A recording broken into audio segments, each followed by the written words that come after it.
Hello dear learners, शुभ आशीष, नमस्कार।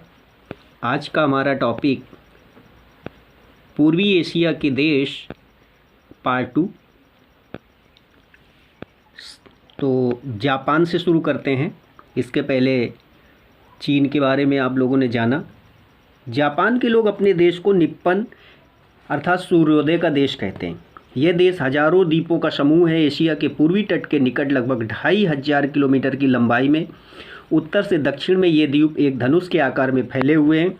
Japan में 4 मुख्य द्वीप हैं। इनके नाम है होक्काइडो, होन्शु, क्यूशु और शिकोकू हैं।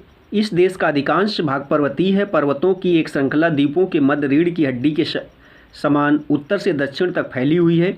इसमें बहुत से ज्वालामुखी पाए जाते हैं। फ्यूजियामा का प्रसिद्ध ज्वालामुखी इसी भाग में स्थित है। समुद्र तट पर थोड़े ही मैदान हैं।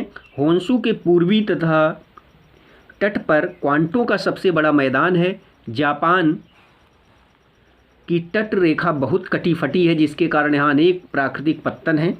जापान का उत्तरी भाग साइबेरिया से आने वाले ठंडे पवन तथा उत्तर से आने वाली क्यूराइल नाम की ठंडी जलधारा के कारण बहुत ठंडा रहता है और यहाँ हिमपात होता है। इस भाग में ग्रीष्म ऋतु में साधारण ठंडक रहती है। दक्षिण भाग अपेक्षाकृत गर्म रहता है।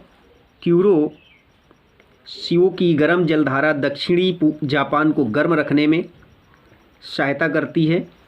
दक्षिणी पूर्वी भाग में दक्षिणी पूर्वी मानसून पवन से वर्षा होती है। इस पवन के साथ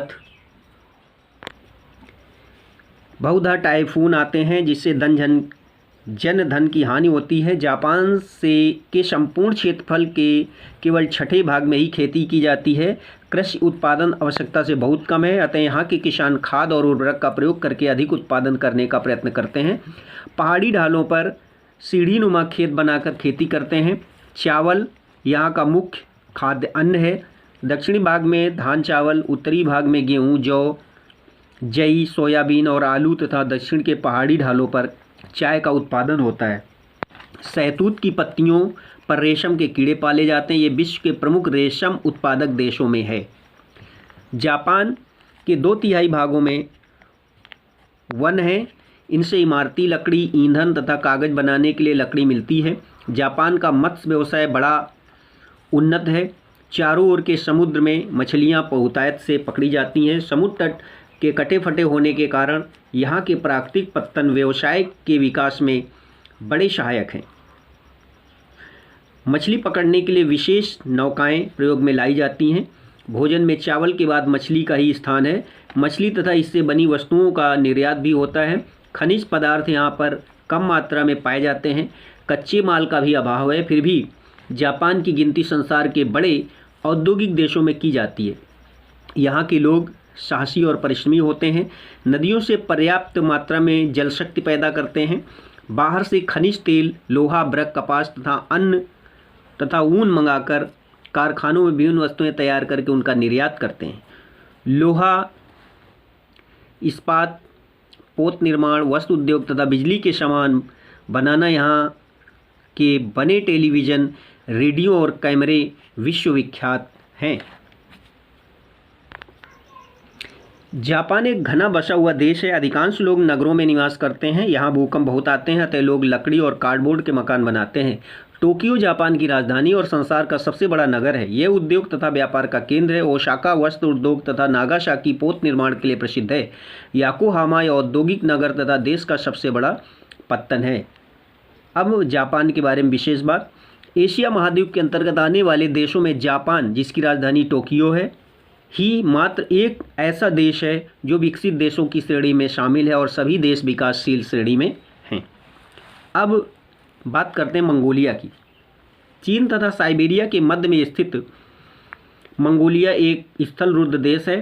संपूर्ण देश पठारी है, जिसके पश्चिमी भाग में अल्टाई पर्वत स्थित है। यहाँ के लोगों का मुख्य उद्यम भेड़, बकरी, ऊँट तथा घोड़ों को पालना एवं चराना है। उलान बटोर यहाँ का मुख्य नगर एवं राजधानी है। तो मंगोलिया की राजधानी उलान बटोर। अब उत्तरी एवं दक्षिणी कोरिया के बारे में बात करते हैं। चीन के पूर्व में कोरिया प्रायद्वीप में स्थित उत्तरी तथा दक्षिणी कोरिया नामक देश हैं। इसका पूर्वी भाग पर्वतीय परंतु पश्चिमी भाग मैदानी है। ग्रीष्म ऋतु में वर्षा होती है तथा शीत ऋतु में हिमपात होता है। कोरिया का पश्चिमी तटीय क्षेत्र उपजाऊ है। यहाँ की मुख्य उपज धान चावल है। इसके अतिरिक्त ज्वार बाजरा सोयाबीन और मक्का का उत्पादन भी पर्याप्त मात्रा में होता है। तंबाकू कपास तथा रेशम मुख्य नकदी फसलें हैं। पर्वतीय वनों से लकड़ी प्राप्त होती है।